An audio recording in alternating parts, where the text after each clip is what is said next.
Masya Allah, hebatnya bersedekah topik kita pada hari ini, dan bersama dengan saya ialah ikon saya kira TV Al-Hijrah yang sentiasa dirindui penonton, Ustaz Don Daniel Don Biyazid, ikon Mahabbah Yidai ataupun Yayasan Islam Darul Ihsan. Ahlan Ustaz. Ahlan. Assalamualaikum. Waalaikumsalam. Rasa macam janggal tak tengok Ustaz dengan serban. Restoran okey Ustaz? Okey, Alhamdulillah. Tapi hari ini kita nak kongsikan tentang bersedekah. Betul. Ustaz, dan khususnya inilah untuk anak-anak yatim di negeri Selangor. Jadi Ustaz, cerita straight to the point. Baik, Allahumma salli ala Sayyidina Muhammad wa ala ali Sayyidina Muhammad. Farah dan juga semua yang dikasihi oleh Allah Subhanahu Wa Taala. Sedekah adalah satu pemberian daripada satu orang bagi kepada orang lain. Jadi nampak satu benda, contohnya saya bagi dekat Farah. Nah, ni hadiah contoh kan. Nampak macam tu je. Dah habis. Tetapi kalau sedekah ini di dalam Islam, dia bukan yang tu saja. Dengan pemberian yang kita bagi tadi ni dalam satu hadis Nabi, kalau kita bagi satu sedekah kepada satu orang lain, kita bagi, nah ni sedekah saya nak ambil nah, ataupun bahasa kita kalau untuk Yayasan Islam Darul Ihsan kita sebut sebagai sedekah sebab dia untuk orang-orang yang memerlukan. Bahasa kita dengan sesama kita panggil hadiah lah. Okay? So kalau kita kata sedekah ni, especially untuk orang yang memerlukan, pemberian yang begitu saja. Ni tadi kalau siapa tengok klip tadi tu, nampak ada kupon dia RM2. Ya. Kupon kita seminimum RM2. RM2 tu kalau kata ni saya bagi RM2 nah, dia ambil sign tu, dia koyak nah. Okey, RM2 kupon tu dia bagi kan. Nampak macam tu je. Tapi dalam Islam Nabi sebut RM2 tadi tu boleh menghapuskan dosa seperti air memadamkan api. Masya Allah. Dia tudfiul kesalahan khataya seperti mana al-ma'u ayak kepada an-naru, kepada benda-benda api lagu ni. Maksudnya segera betul. Macam tu sahaja. Simple, very simple. Sebab tu kita nak menggalakkan semua orang supaya banyak bersedekah. Tekanlah mana-mana video, tekanlah mana-mana ceramah, pergilah dengar mana-mana pun. Bila orang tanya, kalau saya nak mula buat baik, benda apa? Benda paling mula sekali yang saya boleh buat, mesti orang akan nasihatkan sedekah. Sebab apa? Dia sesimpel hujung jari ya? Dia bukan syarat dia kena tutup aurat. Bukan syarat dia, bukanlah saya menggalakkan orang buka aurat, jangan silap faham. Bukan syarat dia kena pakai tudung dulu baru nak boleh bagi sedekah. Tak. Sedekah ini dalam hal keadaan macam mana sekalipun kita, selama mana keuangan itu adalah wang yang halal, that's it. Daripada the moment you ambil, you bubuh duit tu, dia akan terus mengalir pahalanya sampai kiamat. Sekarang ni dengan ada sepelbagai online transaksi yang dah boleh buat favourite, senang. Lagi senang. Dan macam saya kata tadi, dia tak perlu kita nak kena pakai telekung baru kita boleh ni. No. Dia direct to the point saja. Yes, anytime. Dan apa antara yang dapat? Nombor satu, siapa yang bagi sedekah, nombor satu, simple ya, Allah Ta'ala memuji orang yang bagi sedekah. Biasa dengar ada hadis au kama qala, saya terjemah ajalah senang au kama qala, Nabi kata tangan di atas lebih baik daripada tangan di bawah. Betul? Siapa kata yang tu? Nabi yang kata. Kalau Nabi kata, maknanya yang tu Allah yang kata. Betul. So Allah memuji orang yang bagi. Bukan senang nak dapat pujian daripada Allah. Allah kata tangan yang di atas lebih baik daripada tangan yang di bawah. Itu nombor satu. Siapa yang bagi sedekah, dia kena tahu Allah puji dia. Automatik. Automatik. Nombor dua, sedekah boleh memadamkan dosa seperti mana air memadamkan api. Masya Allah. Laju.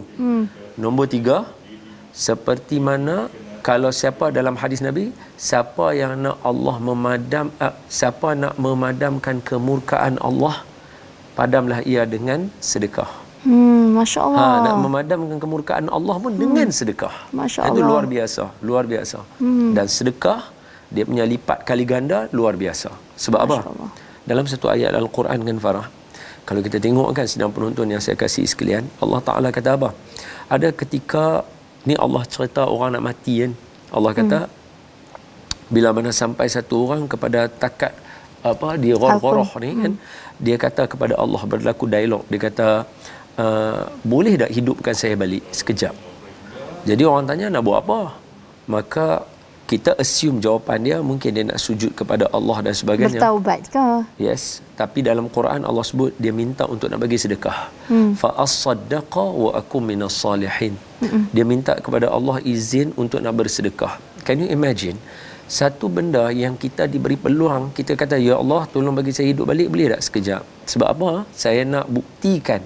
Sebab tu dalam hadis Nabi, kalau buka hadis 40 Imam An-Nawawi, Imam Nawawi ada selitkan satu hadis pada hadis yang ke-25 atau 26. 26 kalau tak silap saya. Okey. Sedekah burhan. Sedekah ini adalah bukti. Sedekah ni adalah bukti. Jadi satu orang bila dia nak mati, dia minta kepada Allah, boleh tak bagi saya bagi sedekah sebab saya nak bukti betul-betul dekat Allah sebelum saya jumpa Allah, saya ni adalah hamba Allah yang sujud tunduk kepada Allah. Boleh tak bagi peluang?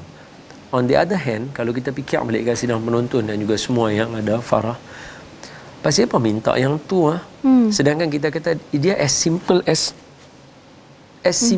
itu. Tapi sebab bila kata as simple as itu, sifat manusia, benda mudah ni yang nanti dia lupa. Dan paling dia tak mau buat. Dia kata tak apa esok. Ya, tak apa, lusa lah. Ini bila-bila boleh buat. Masalah bila-bila tu kadang-kadang it takes 10 years. Oh, never. It takes 10 years. Jadi macam kita rasa macam alamak. Jadi untuk kita hari ni, television nak mendapatkan pahala juga. Alright. Ustaz, Betul straight tak to the betul? point. Kita nak tanya ni, macam mana nak rebut pahala yang Ustaz kata ni, melalui pembinaan kompleks asrama anak yatim Pulau Okey, Indah. Sebab cantik. kita ni dah kesuntukan masa. Betul. Jadi sebab saya dah cerita banyak dah ganjaran untuk Betul. orang yang sebab tajuk kita hebatnya bersedekah. Jadi Yes. hari ni secara orang kata apa, untuk semua, TV pun nak dapat pahala. Betul? Jadi bila TV nak dapat pahala, TV akan bawakan satu benda. Apa yang kita nak cerita. So kami daripada Yayasan Islam Darul Ihsan, kita bagi tahu kata kita dalam proses untuk membina kompleks dan membina masa depan anak-anak yatim. Kompleks ini kita setakat ni kita dalam kutipan kita ada lebih kurang dalam 7.5. Kalau orang dengar dalam minggu lepas, orang dengar baru berapa 7 juta, sekarang kita dah ada 7.5. Alhamdulillah. Good, it's very good. Dan kita mengharapkan orang join juga tangan untuk membantu membina masa depan anak-anak yatim. Sebab daripada kompleks ini nanti akan ada orang semayang, orang belajar, pahala yang berterusan yang kita mungkin tak dapat daripada tempat yang lain. Betul. Dan yang paling bestnya ialah yang ni adalah berkaitan anak yatim. Kompleks pun nama Kompleks Anak Yatim di Pulau Indah. Berapa lagi yang diperlukan? Lebih kurang approximately 4 juta. Oh, tak banyak dah. Tak banyak. Kalau kita orang kata apa dengan penduduk Malaysia, kita bagi seorang RM10 dan sebagainya, insya-Allah benda tu boleh dapat dalam sekelip mata. Boleh membantu sebab proses pembinaan masa depan anak yatim ini sangat diperlukan kerana perjalanan tahun 2022 sangat mencabar. Bukan kepada anak yatim, kepada anak yang tak yatim pun mencabar. Apatah lagi kepada anak yatim.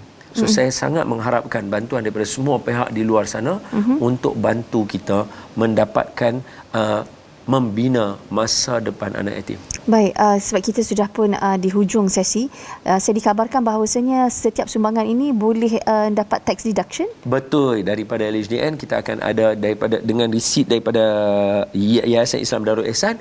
Yes, kita akan mendapatkan pelepasan cukai. Okey, insya-Allah. Ustaz, jazakallah khairan Jazakumullah kathiran. khairan kathiran, jazak. Nanti insya-Allah saya pergi restoran Ustaz. InsyaAllah. Ustaz tumalah Tapi restoran saya. Ya, insyaAllah. Ajak isteri dan I anak. hope itu kebaikan juga bagi orang InsyaAllah. makan tu baik juga. InsyaAllah. Moga kita juga memberi zakat. Amin. Dengan kita punya perniagaan. Ya Jadi kita Rabbal nak ajak para penonton yang berbisnes, yang ada pendapatan lebih, kita salurkan zakat ini untuk anak-anak yatim. Specifically. Bukan zakat sahaja, semua sedekah. Semua sedekah. Dan ada number yang tertera di sini. Okey. Anda boleh tolong call. Dan satu lagi sikit je saya nak bagi tahu. Bukti bahawa Yayasan Islam Darul Ihsan ini authorized, setiap kali khutbah Jumaat di negeri Selangor, di hujung doa mesti ada nama Yayasan Islam Darul Ihsan. Sungguh dah? Yes. Oh, so memang Didoakan legitimate. oleh khatib dan diaminkan oleh spesifik. semua jemaah masjid Masya kepada Allah. orang yang memberi sumbangan kepada Yayasan Islam Darul Ihsan. Okey, pastinya saluran yang sahih kita nak berikan infak dan juga sedekah kita. Ya. Baik para penonton, cepat-cepat bersedekah. Kita akan rehat seketika dan kita akan jumpa selepas ini. Terima kasih Ustaz. Jazakallah Sama-sama. khairan kathiran. Barakallahu fiik. Semoga TV Hijrah diberkati. Amin ya rabbal alamin.